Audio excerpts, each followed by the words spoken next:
it's my very great pleasure to move on to our next speaker this morning, taking part in this discussion of, one of the, if not the country's most important tourism state. It's an enormous pleasure to welcome Deb Frecklington, who's the Leader of the Opposition and Shadow Minister for Trade in Queensland. Good morning and welcome.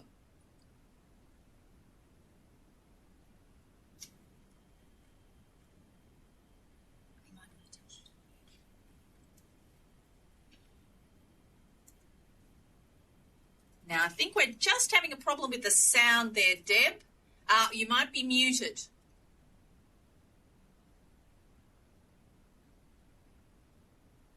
Nope, I think you're still on mute, Deb. Okay, 1 second.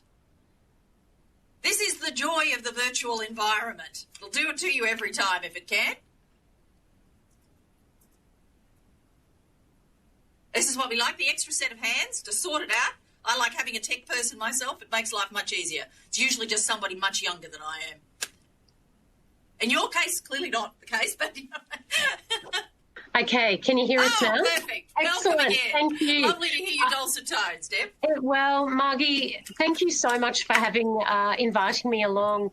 It's wonderful to be on this forum. I was actually just joking that the government's IT guys, there's one here and one in Minister Jones's office right now trying to get this to work. So we've got it. Excellent. That's the kind of focus we need. Yes, we're working together to get this technology working. Because, look, this is the new world that we're in, isn't it? And I think that is important that we are using technology such as this, but I'd love to see people, more people out in the ground enjoying the sunshine that is the Sunshine State as well. So thanks for having me. No, entirely our pleasure. We really welcome your contribution this morning. Queensland is rolling towards an October election, so very important for all of us to know both sides of the discussion. So I wonder if you could just give us a bit of a snapshot of the LNP vision for a post-election Queensland that had Premier Frecklington and where you see the visitor economy kind of fitting into that vision. Yeah, thanks, Margie. And if I can start by just acknowledging everyone that's on the call. I mean, there's just some pretty incredible industry leaders on the call as well, and real thought leaders, which we're really keen to work with and learn from as we go into the future. You are right. There is only around 74 days before the next state election. And whilst COVID is creating massive issues across the state, in fact, in every industry. But like the Minister was just saying, I mean, I travel like so many people on this call, but I started this week in Cairns, in actual fact, and there is a town that is just on its knees, and a city that relies on 80% international tourism.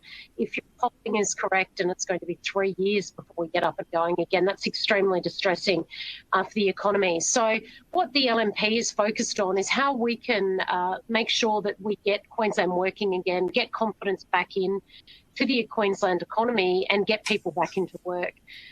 We need to, though, not try to reinvent history just because COVID has come along, given where we sit in the state of Queensland. And pre-COVID, I mean, Queensland in the tourism space had the second lowest growth in our domestic tourism numbers. I was interested to hear about the new product from the Minister. I'm unaware of a lot of those, and I think if there is new product, I think a lot of our domestic tourists are unaware of those products as well. So it is important that we get to get that right.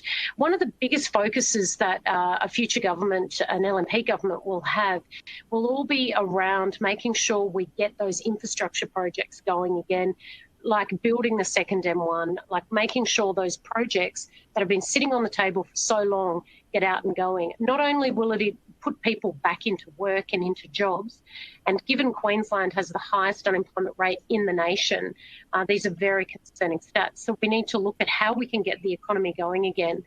And certainly domestically for our tourism space, if we can get the road infrastructure up and going again, if we can make sure the services that the state should be providing are in those regional centres, it just all adds to the tourism experience.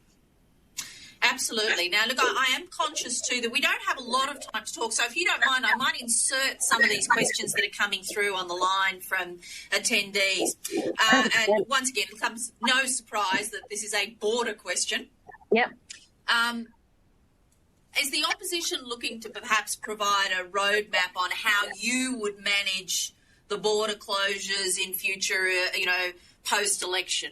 How would you manage that engagement with industry as well and give them a little more certainty around some sort of staged return to opening of borders?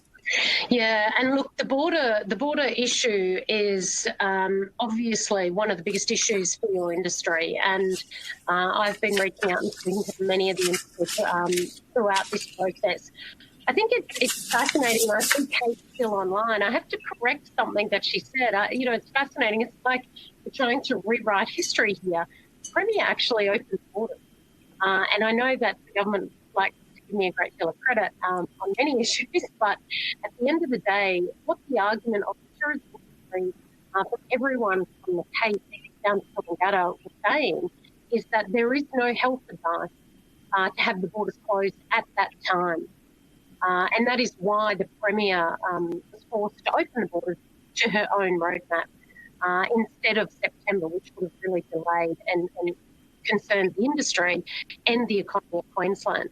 But the health changes, and it's not set and forget, and I think that's what's really important. And so when Scott Morrison, I was going to call him ScoMo then, when the Prime Minister says, I think you're allowed. Yeah, when ScoMo says, let's get out from underneath the tuna, he says it with really meaning and good reason, because if we're 3 years off our tourism industry getting back to normal, we've got to do everything we can to ensure our economy is thriving. So the first thing, to give you reassurance, Margie, what we would do is we'd listen to the health advice. If there is no health advice that says the border should be shut, then we'll listen to that. And that's exactly why we were joining with yourselves and the the industry, particularly small business, to say, yeah, get the borders open. But at the moment, Victoria has created major issues. The health advice is that the borders should be shut, and that's exactly what we would listen to. So I think first and foremost, I think it's very important for the listeners on this to hear that the LNP will listen to the health advice, and that's what we've always said. But borders can't be made into a political plaything just for an election. These are people's lives and livelihoods we're talking about. And I can tell you, it doesn't matter whether you, even the businesses that are doing well, and particularly in the southeast, there are some businesses doing quite well. But then, you head out, particularly in and around Cairns, where they're reliant upon a very small pool of people to get to them. There's reasons why we need to be out from under the tuna. Thank you. I'm sure that'll be music to the ears of many people on this call. You mentioned from the Cape to the Gold Coast, and I think, far North Queensland is feeling extreme pain in this space, and as you rightly mentioned, Cairns is having all kinds of problems, and I think suffering hugely at this point in time. What sort of sensation, or how would you manage the process of the regional tourism piece and getting people to rediscover, or in fact get to for the first time, parts of Australia they have no idea of? And as we know, there is such a big, beautiful world out there that is Queensland, and it is exciting to be able to, promote it, and that's something that I'm really keen to get working on. One thing that even pre-COVID, Margie, I think we had a bit of an issue with our domestic tourism numbers in the state and our overnight spend. It is wonderful to hear and speak with mayors of some of the regional centres like Richmond and Newenden who have got accommodation bookings out in the next couple of years. So that's really exciting. But how can we make that even better? So pre-COVID, we were already talking and listening to the local RTOs who, quite frankly, told us and were feeding back into the LNP that the current government's focus on that, just the experience rather than the destination, was simply not working. And that is why my Shadow Minister, Deborah Frecklington, who I know is on the call or will be speaking with you later this afternoon, will certainly give you more detail in relation to that. But we've listened to what the RTOs have been saying in relation to destinational marketing. And I think that now, even more so with the advent of COVID, and particularly given the borders are shut, and if the Premier has now announced that she'd like to see them shut until Christmas if she remains the Premier, I think we obviously need to really focus in on what we can do with the small number of people we have in Queensland and how we can encourage them to spend every dollar that they have in those different destinations. And that all goes down to making sure that we are talking to the local RTOs and probably more of a focus on destinational marketing rather than experience marketing. Let's just move to a different sector of our constituency, if I can, because the Tourism and Transport Forum covers more than the fabulous tourism industry. From your point of view, if you were Premier after October, what is it that you would say are your, top three major infrastructure projects for Queensland? Because we know that infrastructure build is going to be so critical to recovery, and I'm going to hazard a guess that there'll be transport projects amongst those. I know there's many people on your call that already know the absolute massive list that, we've already announced. But first and foremost, and I've announced today, the new approvals agency, Department of Grunt, to get these projects up and going. Of course, the second M1. I mean, we've got to be doing something about that, getting those 60,000 cars onto an alternate. And stop talking about it and actually do it, work with the federal government. Of course, there's always announcements around the Bruce, and I would suggest to you that if I can convert the whole $1 billion into one project, even though there's many projects, but the $1 billion Southeast Queensland Fund, which is over and above the standard government infrastructure spend, is very important. It is fixing up little areas and roads that will get people to their destinations a lot quicker. And, of course, water projects. We know that in regional Queensland, water means jobs. We've just got to get the shovels in the ground. There are many projects that I would like to see up and going, not in the least the new Bradfield scheme, but on a more immediate term, Urana, Nalinga, raising the Burdekin Falls Dam. There's many that I'd like to list, Margie, but in the short time, I also want to say I don't want to see the infrastructure brain drain go south either, which we've seen over the last 6 years. So, look, I'm really excited that we actually have these projects on the table to really supercharge Queensland and really make us the grunt state again. And I think it's, we can be the economic powerhouse again. We really don't have to have the lowest business confidence and the highest number of bankruptcies and the second worst spend on domestic visitor nights. Let's really be loud and proud about Queensland and use the best natural resources we have, which are our people. Let me ask you this one in the context of, stepping into the future, and I'm just looking at what's coming up on the screen from our attendees this morning. Queensland has carved a bit of a niche for itself in the area of biofutures and the prospects around biofuels and sustainability. Is that something that a Frecklington government would continue to support and invest in? Because it is a bit of a competitive edge for Queensland.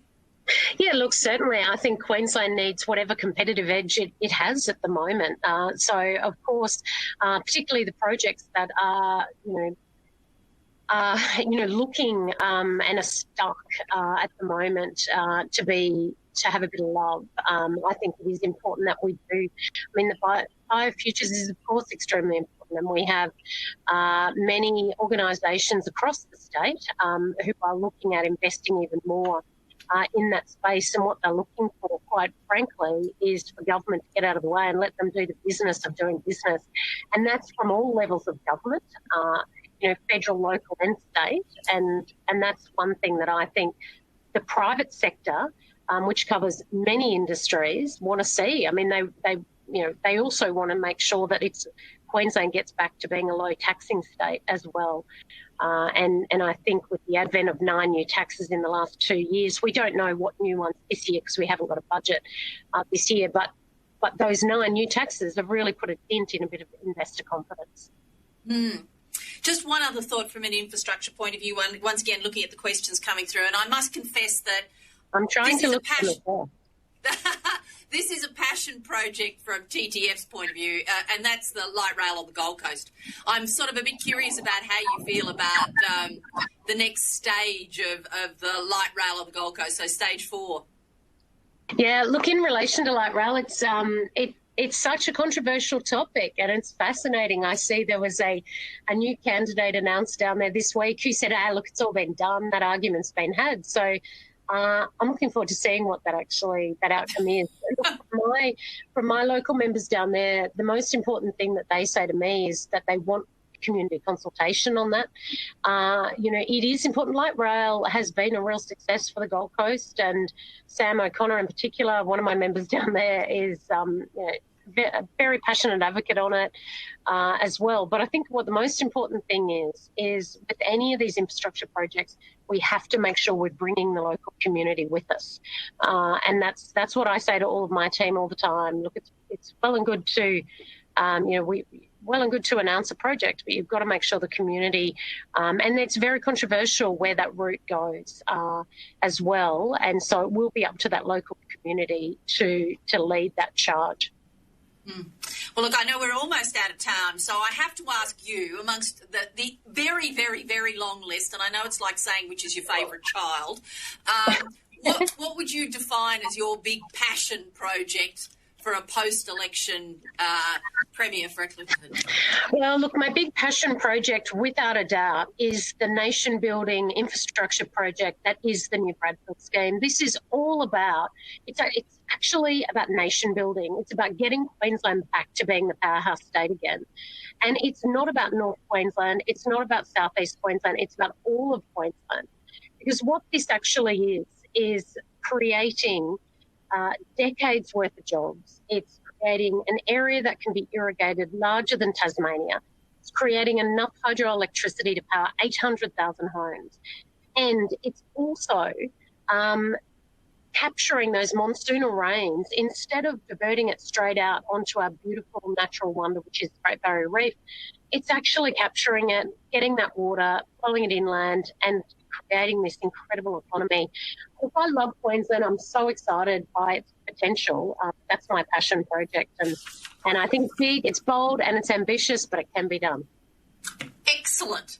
Look, thank you so much for joining us this morning. We really appreciate it, and I'm sure everybody on the call joins with me in saying thank you. It's a great opportunity for them to know you better, and we look forward to talking to you again between now and the election. So thank you very much for joining us this morning, Deb.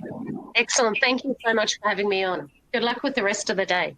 Thank you so much.